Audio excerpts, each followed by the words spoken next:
My significant other just told me that she's pregnant. This should be a very joyous, happy time for me, but reflecting on it, I have to just assume that she's a dirty cheater. And the reason I say that is because medically I cannot have a baby.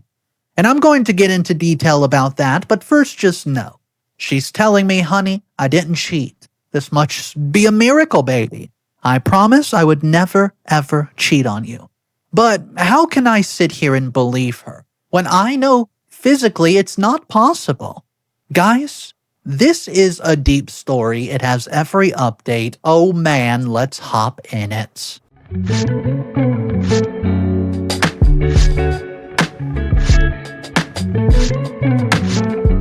I'm writing this with very shaky hands. Madison and I have been together for 4 years and 3 months. We met at a mutual friend's housewarming party in Denver. She was bartending as a side gig while finishing her master's degree in environmental science. I was there nursing a beer in the corner, being dragged out by my coworker Emma, who insisted I needed to get back out there after a very rough breakup. Madison made this ridiculous mocktail when she noticed that I've been babysitting the same beer for an hour. Told me it was called Wallflower's Revenge, and that was it. After that, we talked till like 1 o'clock in the morning. I need to establish something very crucial here. I'm into women. Gold star, knew since I was 12. Never been with a man, never wanted to be. See, Madison, she's into women and men, and had 2 serious relationships with men before we met. One in college with a guy named Ethan that lasted 3 years, and another brief thing with someone named Michael that ended about 6 months before we met. This has genuinely never been an issue for us. We've talked about it extensively, and she's been nothing but committed to our relationship, and I've never had a single reason to doubt her until yesterday. Let me paint you the full picture of what's been going on, see? About 6 weeks ago, Madison starts complaining about her jeans feeling tight. She's naturally athletic, plays in adult soccer every Tuesday, and does yoga 3 times a week at the studio downtown that charges $35 per class. I know because I pay for the membership as her birthday gift every year. And generally maintains the same weight that she had since college. So when she started developing this little pooch in her lower abdomen, she immediately went into problem-solving mode. First came the diet changes. Out went her beloved afternoon lattes. She specifically loves the honey cinnamon one from a local place called Grounded Coffee. In came green smoothies that honestly look like pond water. She started weighing her food. I'm talking about pulling out a kitchen scale for cherry tomatoes. She downloaded 3 different fitness apps and would check them obsessively. I kept telling her that she looked beautiful, that bodies change as we age, and that she was being too hard on herself. She would kiss me and say, I know babe, but something feels off. The workout intensity does increase, and she added morning routines to her run. 5:30 a.m., the alarm. Every day, even weekends, I would wake up to the sound of her, alarm beeping as she synced her stats. She came back drenched in sweat, frustrated that the scale wasn't moving, and actually, it was moving up. After 3 weeks of this intense routine, she gained 4 pounds, all seemingly in her stomach. So I remember this one night, maybe 2 weeks ago, we were lying in bed and she was almost in tears. She kept poking at her stomach, asking me if I thought she might have food intolerance or IBS or maybe early onset menopause. We stayed up till wee hours of the morning, Googling symptoms. Celiac disease, thyroid issues, insulin resistance. We went down every medical rabbit hole. That never come up, right? Well, the thing we didn't talk about was pregnancy, because why the hell would we? She made a doctor's appointment for yesterday afternoon at 2:30. I offered to go with, but she said it was fine, just a routine checkup. She probably got blood work done for her thyroid. I had a presentation at work anyways that I've been preparing for weeks, and she texted me at 11 a.m. asking if I wanted Thai food for dinner, our usual Tuesday night tradition. Everything seemed normal. Then 3:47 p.m. Yeah, I know the exact time because I screenshot it. She calls me. I was in the middle of debugging some code and almost didn't even answer, but something about seeing her contact photo, this goofy selfie that she took on our camping trip last summer where she's wearing my sunglasses upside down, it made me answer it. Her voice was wrong. That's the only way I can describe it. It was hollow, like she's been crying for hours and had no tears left, and she said, "Karina, I need you to come home now." I asked, "What's wrong? Was she okay? Did something happen at the doctor?" And she just kept saying, "Please come home, we need to talk." I don't even remember the drive home. I think I ran 2 red lights and my mind was racing through every terrible scenario. Cancer, autoimmune disease, something genetic that would slowly take her away from me. I burst through our front door to find her sitting in our gray sectional, the one that we bought together at West Elm after saving for 6 months. Still wearing her workout clothing from the morning run that she never changed out of before her appointment. Her face was blotchy and swollen. I practically collapsed next to her, grabbing her hands. They were ice cold. "Mad, what's going on? What did the doctor say?" She couldn't look at me, just stared at our coffee table, and there was still my half-empty mug from breakfast sitting there, the one with cartoon cats that she bought me for our anniversary. And then she whispered it. "I'm pregnant." I actually laughed out loud, not because it's funny, but because my brain simply could not process what she said. It was like she told me she was secretly a unicorn. I said, "What?" And she said it again, louder this time. "I'm pregnant, 13 weeks. The room starts spinning. I remember pulling my hands away from hers, scooting back on the couch like she was contagious. I said, "That's Madison, that's not possible." She starts sobbing, these horrible body-shaking sobs, saying, "I know it's not possible, I know, but that's what they said. They did a urine test and they said I'm 13 weeks pregnant, and I don't understand, Karina. I don't understand this." My brain finally caught up, and, well, the only logical conclusion hit me like a freight train. "You cheated on me." She screams, No, I didn't. I swear. I haven't been with anyone else. I have not even looked at anyone." I said, "Madison, you're pregnant. You cannot get pregnant from yoga class. You have to have slept with someone." She said, "I didn't. I don't know how the hell this happened, but I did not cheat on you. You have to believe me." We went in circles for what felt like hours, but was probably, 40 minutes. Me accusing her, and her denying it, and both of us just crying. She kept saying things like, "I don't understand, and this doesn't make sense. And you know me, you know that I would never." Well, the thing is, I do know her, or I thought I did. This was the woman who could not even lie about eating the last piece of cake. She once drove 40 minutes back to Target because they forgot to change her pack of gum, and she sobbed through the entire movie, Marley and Me, and made me promise we would never get a dog because she could not handle losing it. This wasn't someone who could carry on an affair. But 13 weeks, I did the math while she was crying. That would put conception somewhere around late August, so I tried to think about what was happening then. We've gone to her cousin's wedding in Salt Lake City the first week of September. The weekend before that, she had a bachelorette party for her friend Ava. They went to wine testing in Napa. I didn't go because vineyard tours aren't really my thing, and, I had a work deadline. Was that when it happened? Some drunken mistake with a stranger, but she FaceTimed me until 11 at night. From a hotel, definitely drunk, but also alone. Showing me the straws and inflatable crown that they made Ava wear. Earlier in August, there was that conference she attended in Portland for 3 days. Environmental restoration or something. But she called me every night, exhausted from presentations, complaining about the terrible conference center coffee. We've even had, phone recordings of us talking all night because she missed me. Would someone who just cheat do that? The more I think about it, the less sense it made. We live together, we share location on our phone, started doing that after she got lost hiking once, and it scared the crap out of me. We have a joint calendar for appointments and plans, and we're not joint at the hip. We both have our own friends and hobbies, but there's no unexplained time. No sudden new interest of changes in routine. No weird charges on our shared credit card. No perfume that is not hers on her clothing. No emotional distance. Hell, our life had actually been better than ever recently, but she's pregnant. The doctor said it. You don't get false positives for being 13 weeks pregnant. That's a whole first trimester down. I told her I need some space to think, so I grabbed a spend-a-night bag, threw in some clothing, and went to my friend Jaden's apartment. He lives in this crappy complex by the university, but he has a pull-out couch, and more importantly, he wouldn't ask too many questions. I told him Madison and I had a big fight and I would explain later. So Madison texted me 18 times that night. I know because I counted them. It was just stuff like, I'm just as confused and scared as you are. I made an appointment with another doctor for tomorrow. Will you come with me? I love you, only you, always you. Please come home. We can figure this out together. And the last one at 2:36 a.m., I'm scared. Well, I didn't sleep.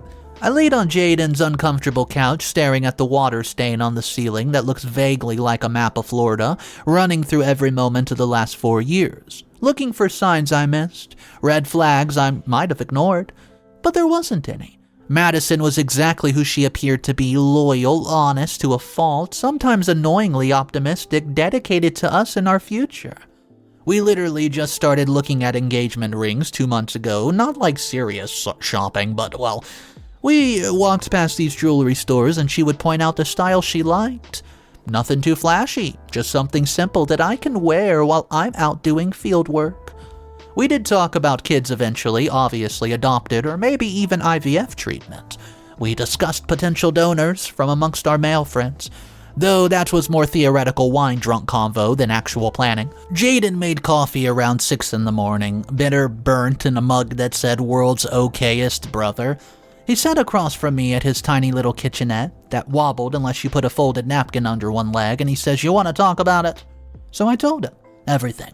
He listened without interrupting, occasionally raising his eyebrows so high they disappeared under his messy hair. When I finished, he was quiet for a long time. Then he said, "Look, I'm not saying she didn't cheat, but remember when my ex swore that she wasn't seeing her personal trainer and it turned out she actually was? Well, she was seeing his roommate. Sometimes the truth is weirder than we assume." I said, "That's not helpful, Jaden." He said, "I'm just saying, if she was going to cheat and get pregnant, would she really go to the doctor and then tell you about it? She could have handled this quietly, you know. Planned Parenthood does exist. She makes decent money at her job." Well, he has a point. The same thing I've been thinking. If Madison had cheated and suspected that she was pregnant, there was a dozen ways that she could have dealt with it without me ever knowing. She had her own savings account. She had taken days off work. She could have drove to the clinic and I would never have been the wiser. Instead, she went to a regular doctor. The one we both see, whose office is literally 10 minutes away from our home. The one who has both of our names on file as emergency contacts. So I text her back at 8 in the morning, "What time is the appointment?" She responds immediately. Like she's been staring at her phone, she says 10:30, Denver Health on Bannock Street. Please come. So, I went home first to shower and change, and Madison was in the kitchen, still in yesterday's clothing, staring at a cup of coffee that had clearly gone cold. She looked up when I walked in. I've never seen her look so small. Her eyes were swollen, almost shut from crying, and she opened her mouth to say something, but I held up my hand. "I'm coming to the appointment, but I need you to understand. If this confirms you're pregnant, I need you to be completely honest with me about how it happened." She said, "Karina, I swear on everything I love, on my grandmother's grave, on our entire relationship, I did not cheat on you. I don't know how this happened, but I did not cheat." The drive to the hospital was silent except for the radio playing quietly. Some morning show discussing whether hot dogs were sandwiches. Such a normal, stupid debate while my entire world was imploding. Madison sat in the passenger seat, arms wrapped around herself, occasionally taking these shaky breaths like she was trying not to cry again. The waiting room was typical for a medical office. Beige walls, year-old magazines, a TV playing HGTV on mute. We checked in and sat in the uncomfortable chairs, not touching a thing. A woman across from us was obviously pregnant. 3rd trimester, obviously. Rubbing her belly absently while scrolling her phone. I wanted to scream. So they called Madison's name after 20 minutes that felt like 20 hours. She looked at me questioning, and I stood up to follow her. The nurse badge said her name was Patricia. She led us to an examination room. Height, weight, blood pressure, you know. Madison had indeed gained 6 pounds, all in her abdomen, and her blood pressure was elevated, but hey, given the circumstances, that's not really surprising. The doctor came in eventually, a different one from yesterday, Dr. Reeve, according to her codes. Maybe mid-40s, kind eyes, rainbow pin on her lapel, which made me feel slightly better. Madison immediately launched into explanation mode. I know this sounds crazy, but I've been in a relationship with my girlfriend for 4 years. Only her. No men. But yesterday, Dr. P said I'm pregnant based on a urine test, and I just need to know if it's accurate. Because it should not be possible, and we're both really scared and confused, and... Dr. Reeves held my hand gently. She said, okay, let's slow down. First, let's confirm what's going on. We'll do an ultrasound. That'll tell us definitely if you're pregnant and how far along. We can also run some blood work. Madison bit her lip and said, I don't really get regular monthly cycles. Never have. Maybe 3 months ago, 4. I didn't keep track because, I can't get pregnant. She gestured between us. The ultrasound tech came in with this big old machine. The gel was cold on Madison's stomach, and I watched her flinch. The tech moved the wand around, frowning at the screen, and Madison grabbed my hand suddenly, squeezing so hard it hurt. I let her. The tech said, which is never what you want to hear during any medical procedure. Madison says, what? I'm seeing something, but let me get the doctor to confirm. Those 3 minutes waiting for Dr. Reeves to come back were the longest of my life. Madison was crying silent tears rolling down her cheeks onto the paper covering the examination table. I squeezed her hand back, but not sure if I was comforting her or myself. Dr. Reeves studied the screen, moving the wand herself and just pressing buttons to make measurements, and finally she put the wand down and handed Madison tissues to wipe off the gel. She says, you're not pregnant? No. I felt my knees literally buckle. She says, but you do have a large ovarian mass that's concerning. It's about the size of a grapefruit, which explains the abdominal swelling and would cause a positive pregnancy test due to elevated HCG level. Madison sat up so fast that she actually got dizzy. She said, a mass? Like cancer? Well, we'll need to do more testing, but given your age, the characteristics that I'm seeing, and the elevated HCG, I suspect yes, it's ovarian cancer. Likely stage 1. The good news is we caught it early. The irregular periods you mentioned are actually a risk factor we see often with ovarian cancer in younger women. I don't remember much after that. They were words like oncology referrals and CT scan, treatment options. And Madison was squeezing my hand so hard I lost feeling in my fingers. At some point I started to cry. The relief that she had not cheated on me crashed into the terror that she had cancer, and I couldn't process either emotional at all. We drove home in a different kind of silence. I reached over at a red light and took her hand, and she looked at me with this expression I'll never forget, terrified but also vindicated. I told you I didn't cheat on you. I said, I know, I'm so sorry. I have cancer, Karina. I know. We pulled into our driveway and just sat there for a moment. Our neighbor was, mowing his lawn. A kid rode by on a bicycle with some training wheels, and the world was continuing like nothing changed, but everything changed. That night, after we called our families, after we researched oncologists, after we cried until we could not anymore, Madison made a dark joke. She says, I think I would have preferred this immaculate conception. At least then we'd get a baby out of it instead of chemo. I laughed, which felt wrong but also necessary. I just said, yeah. But imagine explaining that at daycare. No, seriously, it's a miracle baby. Well, she had her first oncology appointment now. Stage 1B ovarian cancer, specifically a rare type that produces HCG, the pregnancy hormone. And yes, it's treatable. Good prognosis even. She'll likely need surgery and possibly chemo, but the doctor is very optimistic. The mass is contained, hasn't spread to any lymph nodes, and we're lucky if you can call any of this luck. The wedding plannings are on hold, the kids' discussion is tabled indefinitely, and the treatment might affect her fertility. Though they're going to try to preserve what they can, but hey, she's alive. And she did not cheat on me, and somehow that positive pregnancy test that destroyed my world for a whole 24 hours might have saved her life by catching the cancer early. I've been thinking about a lot lately. About trust. how quickly it can shatter, how hard it's to build, and even when the shattering was based on medical misunderstandings, there's still this tiny voice in my head, sometimes that whisper, but what if, even though I know the truth now? Madison's been patient with me about it, understanding even. She was having every right to be angry that my first assumption was betrayal. But that's the thing about being in our type of relationship. Pregnancy is not supposed to be possible, right? Well, it's one of those few certainties that we have, and we joke about it sometimes. How, other couples have to worry about accidents, but we can have all the unprotected fun we want. Within our relationship, obviously, so when that certainty gets challenged, when your girlfriend tells you she's pregnant, what else are you supposed to think? The first doctor, Dr. P, Madison filed a complaint, not for the misdiagnosis, because elevated HCG usually does mean pregnancy, but for how dismissive he was when she tried to explain our relationship.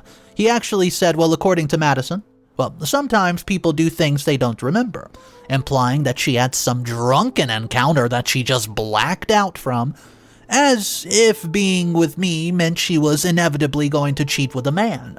The casualness wrapped in medical authority. We've met other couples in the cancer support group now, and nobody bats an eye at us being two women. But I told her the story once about the pregnancy test, and everybody was horrified and fascinated in equal measure. So, one older man said, "Honey, that's the kind of story you tell at a dinner party for the rest of your life. Remember, when we thought my girlfriend cheated, but it was actually cancer. Dark comedy gold." He's not wrong. It's already become a weird inside joke for us, and when Madison's nauseous from treatment, she'll say, "Must be morning sickness," and we'll laugh until we cry. Which happens a lot these days. The crying, I mean. Sometimes from fear, sometimes from relief, sometimes from the absurdity of it all. I still have the screenshots of her text from the night I spent at Jaden's. 18 messages of her swearing she didn't cheat, begging me to believe it. I can't bring myself to delete them. They're a reminder, I guess, that sometimes the most unlikely explanation is the truth. The trust means believing someone even when logic says otherwise. That love means showing up to the appointment even when you think your heart is broken. The cancer journey is just beginning. Surgery is next month scheduled. Possible chemo after, depending on what they find, and even the oncologist says if we're going to have a cancer diagnosis, this is the best one to have.